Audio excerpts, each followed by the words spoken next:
కాసేపట్లో సచివాలయంలో విద్యుత్ శాఖ వేసవిలో తాగునీటి అవసరాలపై సీఎం రేవంత్ రెడ్డి సమీక్షా సమావేశం నిర్వహించనున్నారు. పరిస్థితులకు తగ్గట్టు ప్రభుత్వం సమ్మర్ యాక్షన్ ప్లాన్ను సిద్ధం చేసింది. రాష్ట్రంలో తాగునీటి సరఫరాకు ఆందోళన చెందాల్సిన అవసరం లేదని ప్రభుత్వం భరోసా ఇస్తోంది. గ్రామాల్లో బోరుబావులు, పైపుల మరమ్మతులు పూర్తి చేసింది. నిర్వహణపరమైన లోపాలను పరిష్కరించి నిరంతర నీటి సరఫరాపై ప్రత్యేక దృష్టి పెట్టాలని కలెక్టర్లకు ప్రభుత్వం సూచించింది. ఇక ప్రతిరోజు గ్రామాలు, పట్టణాల్లో తాగునీటి సరఫరాపై సంబంధిత క్షేత్రస్థాయి అధికారులు, నోడల్ అధికారులతో టెలికాన్ఫరెన్స్ నిర్వహించాలని సూచనలు చేసింది.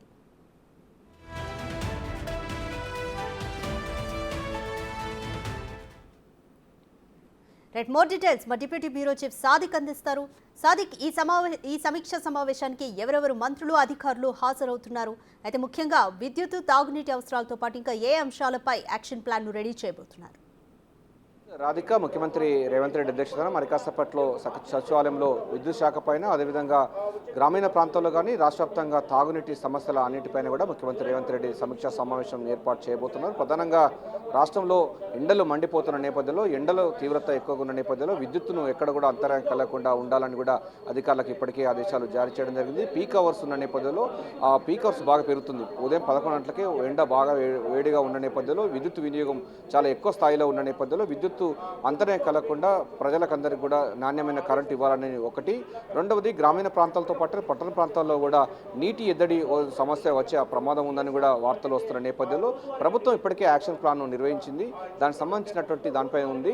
ఇప్పటికే ఏప్రిల్ 2వ వారంలో పూర్తి స్థాయిలో కూడా ఎమర్జెన్సీ పంపింగ్ చేసేందుకు ఎస్ఆర్ఎస్పీ, శ్రీపాద, ఎల్లంపల్లి, నాగర్ సాగర్ నుంచి కూడా నీటిని పంపింగ్ చేయడానికి కూడా ప్రభుత్వం అయితే యాక్షన్ ప్లాన్ ఏర్పాటు చేసింది. నీటి సంబంధించినటువంటి నీటి ఎద్దడి రాకుండా ప్రభుత్వం కట్టుదిట్టమైన ఏర్పాటు చేస్తుంది. గత లాస్ట్ ఇయర్ అయితే ఎట్లా ఉందో సేమ్ అదే పరిస్థితిలో ప్రభుత్వ పాలన కూడా అట్లే కొనసాగుతూ ఉంది. సో నీటి ఎద్దడి కానీ లేకపోతే ఇతరత్ర విషయాల్లో కూడా ఎటువంటి అవాంతరాలు కలగకుండా చర్య తీసుకెందుకు కానీ ఇప్పటికే యాక్షన్ ప్లాన్ రూపొందించడం జరిగింది. ప్రధానంగా డెడ్ స్టోరేజ్ ఉన్నటువంటి ప్రాంతాలు అంటే ఇప్పుడు శ్రీపల్లి, ఎస్ఆర్ఎస్పీ కానీ, శ్రీపాద, ఎల్లంపల్లి కానీ, నాగర్ సాగర్ సంబంధించినటువంటి రిజర్వాయర్లు 3 రిజర్వాయర్లు కూడా తాగునీటి సరఫరా కోసం పూర్తి స్థాయితో ఫోకస్ పెట్టింది. దానికి సంబంధించిన అధికారులందరూ కూడా ఇప్పటికే యాక్షన్ ప్లాన్ రెడీ చేశారు.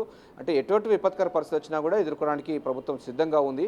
సో రాష్ట్ర వ్యాప్తంగా ఇదే పరిస్థితి కొనసాగే అవకాశం లేదు. ఎందుకంటే చాలా చోట్ల కూడా భూగర్భ జలాలు ఉన్నాయి, నీటి సమస్య లేదు. కానీ కొన్ని ప్రాంతాల్లో, మొత్తం గ్రామీణ ప్రాంతాల్లో నీటి ఎద్దడి అనేది కొనసాగుతూ ఉన్నది. దానికి సంబంధించిన అంశాలు చూసినట్టయితే ఇప్పటికే బోర్లు కానీ ఇతర ప్రత్యామ్నాయ ఏర్పాట్లు కూడా సంబంధిత అధికారులు, నోడల్ అధికారులు కూడా ఏర్పాటు చేశారు. అంతేకాకుండా రాష్ట్రంలో పంచాయతీల గ్రామ పంచాయతీల్లో స్పెషల్ ఆఫీసర్ల పరిపాలన కొనసాగుతున్న ధర్మిలా దానికి సంబంధించిన ముఖ్యమైన అధికారులందరూ కూడా ఈ వీడియో కాన్ఫరెన్స్లో చేయాలని కూడా అధికారులకు ఇప్పటికే ముఖ్యమంత్రి రేవంత్ రెడ్డి, అదేవిధంగా సీఎస్ శాంతకుమారి 2 దఫలుగా సమ్మర్ యాక్షన్ ప్లాన్ పైన వీడియో కాన్ఫరెన్స్ నిర్వహించారు. సో నీటి ఎద్దడి అనేది లేదు. కానీ ఇంకా 2 నెలల పాటు కూడా ఎండల తీవ్రత పెరిగే అవకాశం ఉన్న నేపథ్యంలో తాగునీటి కానీ లేకపోతే రబీ పంటకు నీటి కూడా సరఫరా చేసేందుకు గాను అటు విద్యుత్తు, ఇటు నీరు 2 కూడా సమపాల్లో ప్రజలకు, రైతాంగానికి విడుదల చేసే విధంగా యాక్షన్ ప్లాన్ రూపొందించుకోవాలని కూడా ముఖ్యమంత్రి రేవంత్ రెడ్డి నిర్దేశించే అవకాశం అయితే కనబడుతుంది. అయితే వచ్చేటువంటి పరిణామాలను అన్నిటి దృష్టి పెట్టుకుని యాక్షన్ ప్లాన్ రూపొందించుకోవాలని మాత్రం అధికారులకైతే సీఎం రేవంత్ రెడ్డి ఆదేశాలు జారీ చేసే అవకాశం ఉంది. మరి కాసేపట్లో విద్యుత్ శాఖ పైన, అదేవిధంగా తాగునీటి సంబంధించిన అంశాలపైన కూడా సమీక్షా సమావేశం నిర్వహించబోతున్నారు. Radhika. Right, thank you Sadiq.